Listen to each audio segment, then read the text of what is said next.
Hi guys, well it is another week and another GPU release. Today we're going to be checking out this new PowerColor Red Devil RX 6700 XT. Now the 6700 XT was announced earlier this month in March, and it's really AMD's response to the NVIDIA RTX 3070, or at least that is the intention. And so the makeup of this particular GPU is to double down on 1440p to allow you to max out on that detail. The Red Devil version of this 6700 XT is a triple fan beast, which features a new cooler for this generation of PowerColor's graphics cards. Being a Red Devil, we also get a nice factory overclock, which sees the GPU clock boost elevate almost 100 MHz above the reference settings. Now we've got to somehow mention the pricing, but as you know, MSRPs are pretty much irrelevant given the stock issues at the moment. However, we expect this GPU here could be available for 600 in the UK, 650 in the US, and then 1200 in Australia. Again, you know, it is really difficult to give accurate pricing, but we are hoping that we see better availability for this 6700 XT compared to the disastrous launches that we've encountered this year. So guys, join us as we check out this card in plenty of detail and then show you some performance there against the 3070 at the end. Before we begin, today's video is brought to you by OnePlus and their Nord N10 5G smartphone. This phone is touted as the company's affordable mid-range offering. Without breaking the bank, you're going to be able to tap into some great features like 6GB of RAM and 128GB of storage, Warp Charge 30T, allowing you to get a rapid charge of 0 to 50% in around 30 minutes, a silky smooth 90Hz refresh on a 6.5 inch display, and a quad camera system which includes ultra wide and macro functionality, all for the low price of around $250 in the UK and $299 in the US. For more info on the Nord N10, please check out the link in the description. Okay, so here is the Red Devil. Now if you already had a glimpse of the Red Devil 6800 XT, then this is pretty much the same design. So the shroud is plastic and it has a neutral colour scheme. The centerpiece for this card is of course the cooler, which is a redesign for this new generation of cards. It adopts a triple fan design, and as always, later in our video we're going to pull this cooler off the card for a look at the specifics. So the physical appearance is pretty simple, that is, until you power this thing up. PowerColor has given RGB lighting to the front, the back, and the part I like the most, the end of the card. We get these tubes which really set off a unique look and feel to the Red Devil. This lighting can be customized using the Devil's Own RGB software, and inside we have a selection of different effects, and you can even switch it off altogether. Now this card is pretty big. In particular, it is the length that you want to pay attention to. So here are the dimensions for those of you wanting to fit this inside a computer case. The length is around 320mm. For the width, it is around 109, and then the height is 52mm. Being a Red Devil, this card here comes in with a factory overclock, and so the GPU clock boost has been adjusted from the reference frequency to squeeze out some extra performance. And so the reference boost is 2581, and with this card, that clock has been bumped right up to 2659 MHz. The memory sits at the stock frequency of 16 gigabits, and that arrives in the form of 12GB of GDDR6 with a 192-bit bus. This card uses the PCI Express 4 standard, comes in there with 2560 shaders, has DirectX 12 Ultimate support, along with Vulkan 1.2 and OpenGL 4.6. Now in terms of the rear I/O panel, this card is a double slotter both in terms of the case and the PCI Express lanes. It does stray slightly into a third slot, but it is marginal there as you can see. And on the back panel we have 3 DisplayPort 1.4s. Those can give you the 8K at 60, and we have just one HDMI 2.1 port that allows us to use 4K at 120 and 8K at 60. And so plenty of ports there, but it is disappointing that we've only got a single HDMI. To power this card, you're going to need a 600-watt power supply, which is very similar to the RTX 3060, 3060 Ti, and 3070. However, unlike those cards, we do need an additional 8-pin connection, as you can see. Turning to the back of the card, we have a metal backplate, which provides a bit of protection and provides some rigidity. This backplate has plenty of ventilation, and as you can see, we've got the Red Devil logo there, which is RGB lit when that card is powered up. And on the back here, we also get the dual BIOS switch, allowing us to choose between OC and silent mode. The silent mode will adjust the fan curve, and you can enjoy less noise by switching to that.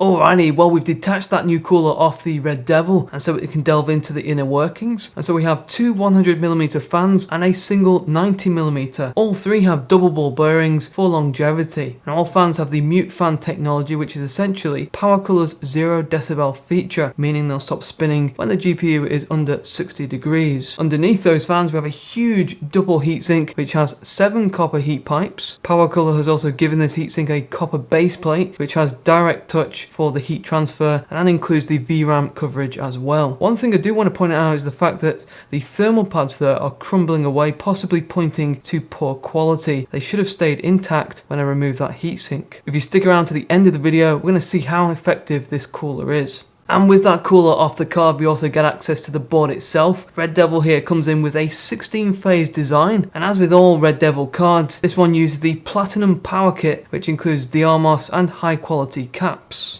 And the driving force behind the 6700 XT is the Navi 22 XT. The 6800 and 6900 both use variants of the Navi 21, and so this is a completely new GPU using RDNA 2. Now AMD has touted this card as a challenger for the RTX 3070, and based on the spec of the GPU, the shaders, the memory configuration, this card is aimed at 1440p, and so it'll be fascinating to see what kind of performance we can get. And so the plan now is to pit this Red Devil 6700 XT against the RTX 3070. And the card of choice for the RTX is the colourful iGame Advanced OC. And instead of just discussing some graphs on screen, let's show some actual side-by-side performance. And for this, we're going to go with 1440p and the maximum detail preset in each game. We're going to use the latest drivers from both parties and a game capture card there to reduce any frame rate interference. We'll also have the GPU-Z running in the background to pick up on the max temperatures, and the result for that is going to come at the end.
Okay, and if we just come out of our last game, let's see the max temperature result. And there we go. Okay, well that is the PowerColor Red Devil RX 6700 XT. And up against the RTX 3070, it is a bit of a mixed bag. It really depends on which title you're playing as to which is the better for performance. Certainly the games that AMD showcased in their announcement where they had this 6700 XT beating the 3070, those titles were clearly cherry-picked. But at 1440p Ultra, you're going to be able to experience great performance, and in some cases that performance could even dip into triple figures.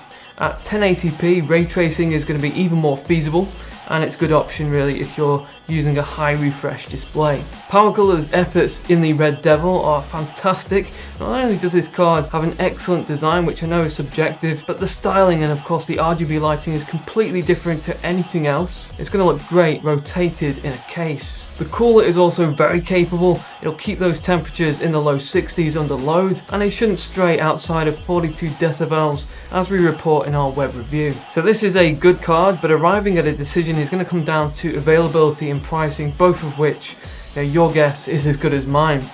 I'm sorry we can't be more specific than that, but that is the current situation at the moment. So what do you guys think of this card here? Drop some comments below. Let's start some discussion in the comment section. For the web review of this Red Devil here with a completely different set of gaming benchmarks, different resolutions and comparison to other cards, then please head on over to that link. The link is going to be on the screen and in the description. I really appreciate you guys supporting the channel. Take care, and I'll see you guys in the next one.